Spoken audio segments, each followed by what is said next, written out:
It has been a while since we've done one of these. It'll be over a year now that we've had a reaction to something because, well, it's been over a year since something Doctor Who's come out. And, I mean, my heart's still beating after all of that. That was incredible. We're also going to be talking about Doctor Who Unleashed afterwards. But first, of course, we have to start with The Star Beast. That was fantastic. I thoroughly enjoyed that. I mean, of course, that's something that I say on almost every story, but it really was an amazing story. Very true to the original as well, which was a very nice detail, and they even got in the writers themselves on set to see Beep the Meep and all the stuff they were doing, and they even said, yes, this is amazing. You've taken what we've done on paper that back then would be to make things that couldn't even be possible on TV, and you've gone beyond that. It's a wonderful love letter, and Russell has perfectly done that. Incredible. So, let's start from the beginning. We had a pre-title sequence to the cold opening and the actual titles to explain to, I suppose, newer viewers what's going on. And it was Tennant floating in space explaining the story of the Dr. Donna and the end of time and Jenny's end and everything that was going on. Very, very odd decision to just have him floating in space. I guess they couldn't really put him in the TARDIS because that would spoil and reveal the new TARDIS before the actual reveal, which we will get to later. But very odd, but I can see why they did it.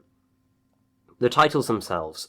I'd been avoiding the release of the titles, the music, for the longest time, and really, really enjoyed that. The music was phenomenal. Murray Gold's excelled himself again. The title sequence itself is an absolute marvel. I don't think we've seen such a dynamic title sequence since McCoy, probably. It was brilliant, fantastic. The episode itself, did we have a cold open? I don't think we did have a cold open. No, we did. No, we must have had a cold open. I'm really forgetting myself. But no, we didn't have a cold open. I'm pretty sure of that now. Back on track. Immediately thrust into things. Tennant is right there. He's immediately speaking to Donna. We get to see Yasmin Finney playing the wonderful Rose. And of course, Donna avoids everything still. Somehow, Donna Noble manages to avoid every single event that has to do with aliens in human history. Doesn't matter what they're doing, it's just not going to happen. And I love the fact that they mentioned later the winning of the lottery, and that being a key plot point, because of course, it gave him a lottery ticket. It's very obvious that it was going to be a winning lottery ticket, but we never got confirmation of that. And the fact that she gave it all away. Just the Doctor still being there in a subconscious. Wonderful detail to add to a story that's now 13 years old.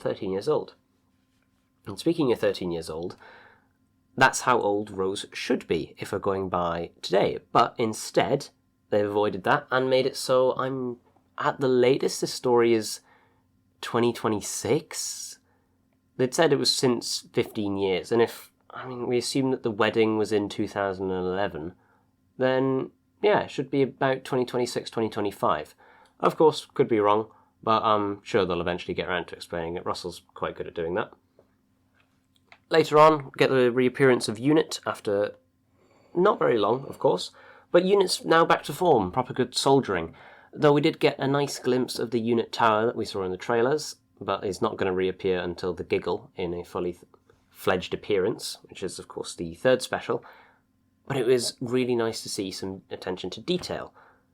So, new sonic screwdriver. We've all seen it. Some of us own it even. Limited edition, whether it be limited edition or retail, but the new sonic screwdriver is amazing. Instead of sonicking everything, the Doctor can build force fields and screens to interact with, which on set must have been amazing for David Tennant. Of course, you can't see any of them, but then to see that come to fruition, incredible. Honestly, just, that is the most, if Chibnall had thought of that, I doubt people would have enjoyed it, if I'm fully honest, if Chibnall had thought of that, because they would have gone, it's not staying true to the sonic screwdriver. It's not supposed to be this magical device.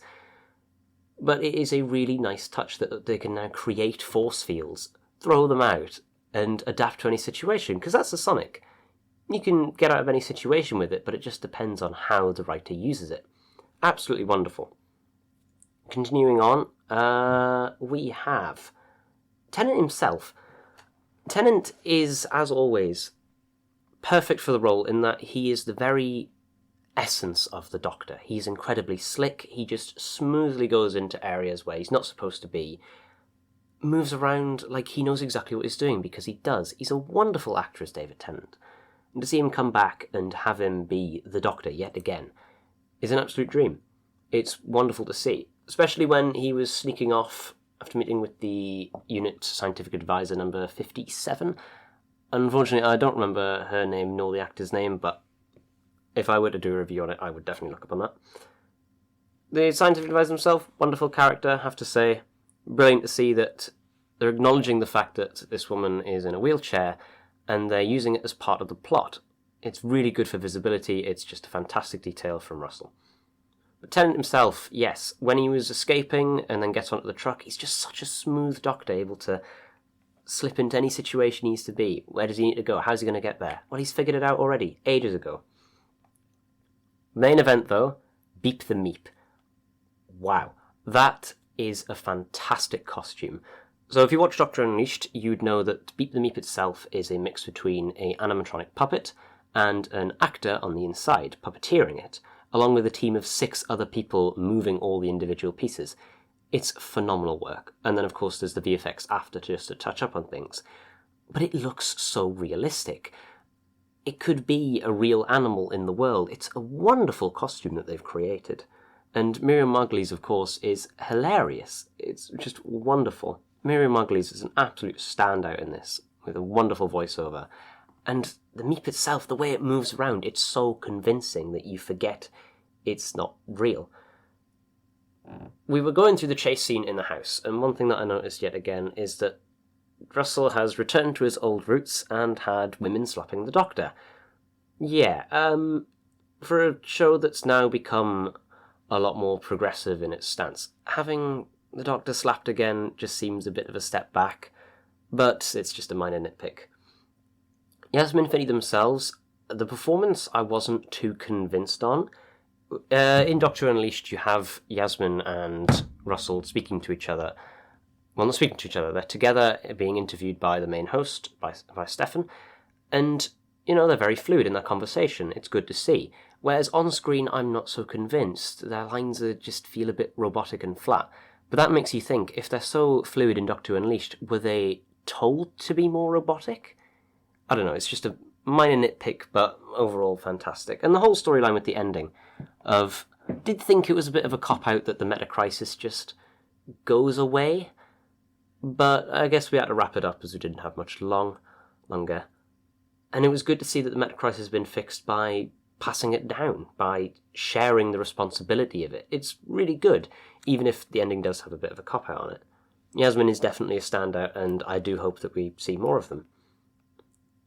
The TARDIS itself, the reveal at the end, I was in utter awe.